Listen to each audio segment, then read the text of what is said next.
We. 3 countries, 3 stadiums, 2 days. One event that cost FIFA nearly $4 billion to pull off. Shakira, Katy, Andrea Bocelli, Michael Bublé, Lisa. Some of the biggest names in music all showed up for the FIFA World Cup 2026 opening ceremonies, the most watched opening in the tournament's history. But here's the twist nobody's talking about. The biggest stars on that stage didn't get paid a single dollar to perform. So if the artists weren't the expense, where did billions of dollars actually go? And what did it really take to pull off 3 World Cup openings in under 48 hours? Stick around, because this breakdown is wilder than the show itself. The setup. Why 3 ceremonies? For the first time in World Cup history, FIFA didn't throw 1 opening ceremony. They threw 3. This wasn't just about spectacle. The 2026 tournament itself is unlike anything before it. 48 teams instead of 32, 104 matches, 16 host cities, and 3 co-host nations: the United States, Mexico, and Canada. FIFA's solution? Give each host country its own moment in the spotlight, with its own opening ceremony, tied together by a single creative thread. That thread was the World Cup trophy itself, reimagined 3 different ways. In Mexico, through the traditional art of papel picado. In Canada, as a cultural mosaic representing the country's diversity. And in the US, as a full Hollywood-style spectacle. All 3 shows were produced by Marco Balich, the same creative director behind several Olympic opening ceremonies, meaning this wasn't just a concert. It was Olympic-level production, ×3, in under 48 hours. Mexico City, where it all began. It started on June 11th, at the legendary Estadio Azteca in Mexico City, the first stadium in history to host matches across 3 separate World Cups. The show opened with a tribute to Aztec culture, dancers in traditional dress filling the pitch, before Mexican singer-songwriter Lila Downs welcomed the world in Spanish and English. Then came the lineup: Maná performing Oye mi amor, Danny Ocean with Partidazo, Los Angeles Azules and Belinda performing together, surrounded by dancers in charro outfits. J Balvin joined by Ryan Castro for a high-energy medley. But the moment everyone was waiting for came at the end. Shakira and Burna Boy closing the ceremony with the official tournament anthem, Die Die. For Shakira, this marked her 4th World Cup stage appearance, going all the way back to Waka Waka in 2010.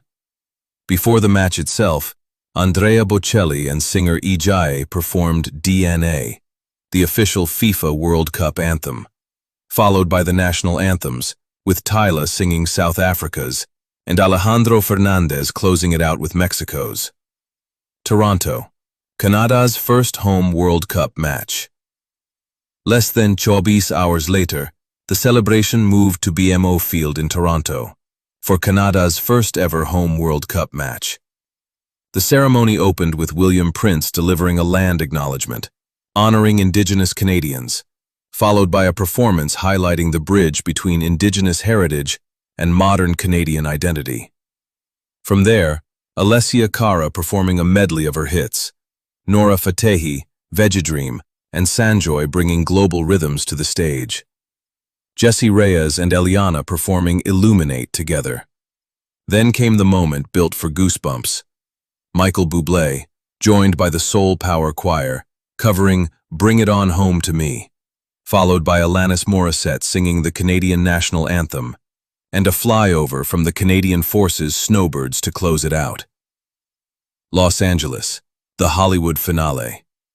And just hours after Toronto, the trilogy closed at Sophie Stadium in Los Angeles, built, quite literally, Hollywood style. The ceremony opened with a nod to American history, a costumed George Washington, a red, white, and blue drumline, and a tribute to the country's upcoming 250th anniversary. Then the lineup hit. Future and Tyla performing Game Time. Katy Perry taking the stage for Wonder, alongside Tius Luca. Lisa making history as only the second K-pop artist ever to perform at a World Cup opening ceremony, following BTS's Jungkook back in Qatar 2022. Anita and Rima representing Latin and Afrobeat sounds on a global stage. The show closed with Dan plus Shay performing the American national anthem, and Pura Hey Sol performing Paraguay's, setting the stage for the US versus Paraguay kickoff. Across all three ceremonies combined, FIFA estimates a global audience of roughly 1.2 billion viewers, about 10 times the audience of the most recent Super Bowl. The money question, the big twist. Now here's what most fans don't actually know. Despite that lineup, Shakira, Katy Perry, Bublé, Lisa, Bocelli, none of the headliners received an official appearance fee. Segment 5. The money question, the big twist. Now here's what most fans don't actually know. Despite that lineup, Shakira, Katy Perry, Bublé, Lisa, Bocelli, none of the headliners received an official appearance fee. This follows the same model as the Super Bowl halftime show. Artists perform for global exposure and reach, not a paycheck. According to reporting from The Athletic, several headliners were essentially donating their time, with related proceeds supporting FIFA's Global Citizen Education Fund, a campaign aiming to raise $100 million for children's education worldwide. So no, Shakira didn't collect a check for Die. Katy Perry's official performance fee, according to reports, was $0. For artists at this level, the trade-off is visibility to over 1 billion people in a single night, arguably worth more than any single appearance fee could be. Segment 6. So where did the billions actually go? If the stars weren't the expense, what was? FIFA's total operations budget for the entire 2026 World Cup cycle tops $3.7 billion, covering everything from stadium operations to broadcast infrastructure across all 16 host cities in 3 countries. The opening ceremonies alone involved more than 900 production staff, riggers, choreographers, pyrotechnicians, broadcast engineers. Building 3 separate large-scale stage productions in back-to-back days. Add in international broadcast feeds in multiple languages, stadium branding, security operations, and full creative direction from an Olympic-level production team, and you start to see where the real money went. Here's the catch, though. Unlike the Super Bowl, FIFA has never released an official standalone budget just for the opening ceremony. It's folded entirely into that larger multi-billion-dollar tournament operations number. So while we know the overall scale, the exact ceremony-specific price tag remains one of FIFA's best-kept financial secrets. Segment 7. Behind the curtain, the Shakira body double controversy. Of course, no viral World Cup moment is complete without a little chaos, and this one came courtesy of Shakira herself. Almost immediately after her Mexico City performance, social media exploded with a bizarre theory that the woman on stage wasn't actually Shakira but a body double.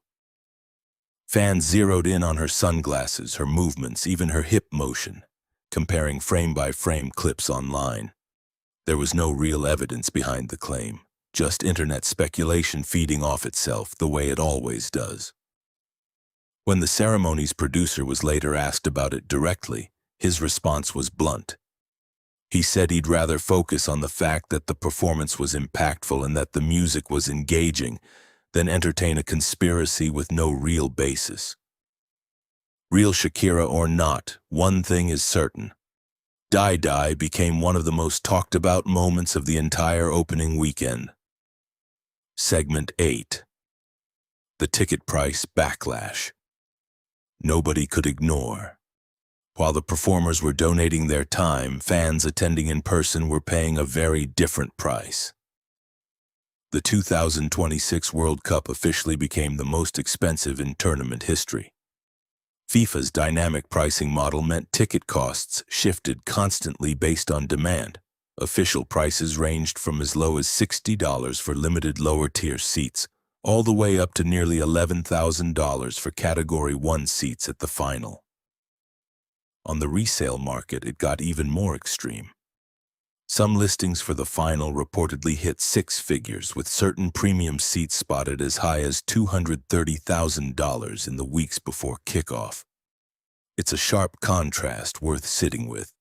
Performers earning zero appearance fees for a show watched by over 1 billion people, while fans in the stadium seats paid record-breaking prices just to be there in person. In Mexico City specifically, the ticket pricing controversy became so heated that striking teachers protesting pension reforms and wage issues clashed with the celebratory mood outside Estadio Azteca, with metal barriers erected to keep protesters away from the fan zone. Segment 9. The bigger picture. Prize money and tournament scale. To really understand the scale of this World Cup, you have to zoom out from the opening ceremony entirely. FIFA's total prize pool for 2026 hit a record $871 million, a 15% increase over initial projections and the largest prize pool in World Cup history. The eventual champion walks away with $50 million in performance-based prize money alone, pushing their total payout above $63.5 million once qualification and preparation funding are included. Even teams that don't make it out of the group stage still walk away with millions just for qualifying. Every single one of the 48 participating nations received guaranteed funding before a ball was even kicked. All of this sits inside FIFA's broader financial machine for this tournament cycle. A machine worth well over $3.7 billion,